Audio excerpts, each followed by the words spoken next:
Mr. Nii Armah Addy joins us back on the phone lines. So, sir, you were making a point on the matter. Yes.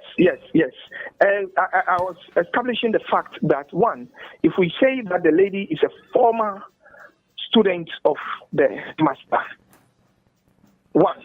Two, she's beyond the age of 16 years. Okay? And then three, she consented to having sex with the headmaster.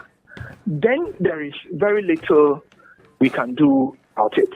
Because, one, she was not forced by the headmaster. If we are establishing the fact that she was forced, then that would be a different thing. But if she was not and attained the sexual age of 16 years and consented to having sex with the headmaster of a former school, then there is nothing wrong with that, if you ask me.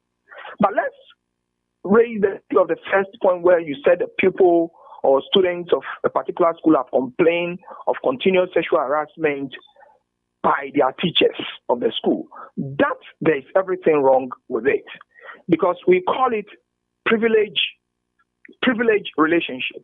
Privilege relationship is where the teacher, like a teacher and a pupil, a teacher and a student, an architect and a client, a lawyer and a client. A privileged relationship means that if you do not do a particular thing, then you will not be able to benefit what you want.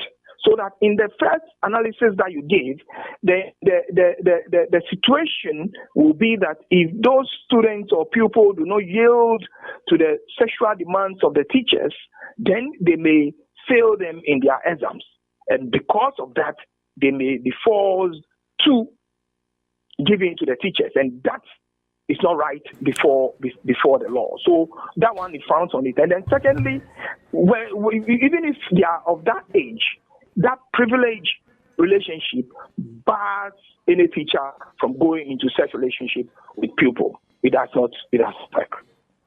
Now, let me pick your combined thought on these. On the second matter, reports again suggest that the teacher has been asked to leave office while investigations are ongoing by a disciplinary board that has been established at the regional level. I want to pick your thoughts on that. Do you think that it is appropriate that we ask him to go, not to describe it as leave, but to leave office until we come out with the final determination with the investigation? So now, again, on the first issue, these are matters that anybody at all who has gone through the educational calendar, even though without evidence, is of the know that some of these things happen. But it appears that there's little effort to clamp down on them. Good. You see, there are many instances, both in abroad. I mean, my own university abroad in the UK and even universities in Ghana that are known. There are instances where lecturers have married their students. Okay? Are we saying that it is not allowed? That because a lecturer taught a particular person, that lecturer cannot marry the person? You see, we have to look at the context in which the issues happen. And I'm saying that for the second issue that we discussed, which I addressed first, if the pupil, the student, was a former student, that means that that privileged relationship does not exist. That is one. If she's at the age, or if she has attained the sexual age of 16 and consented to it, then again, the head teacher did not make any wrong. Okay, but unless we say that they are in the same school, if they are in the same school, that's what I'm saying, that then the privilege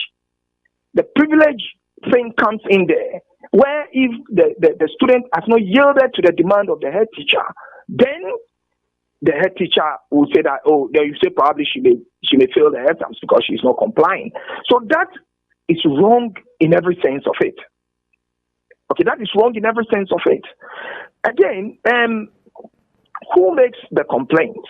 You see, who makes the complaint? If a student comes up or to make a complaint that a lecturer or a headmaster is sexually harassing her, then that student would have to prove in what way is he harassing you.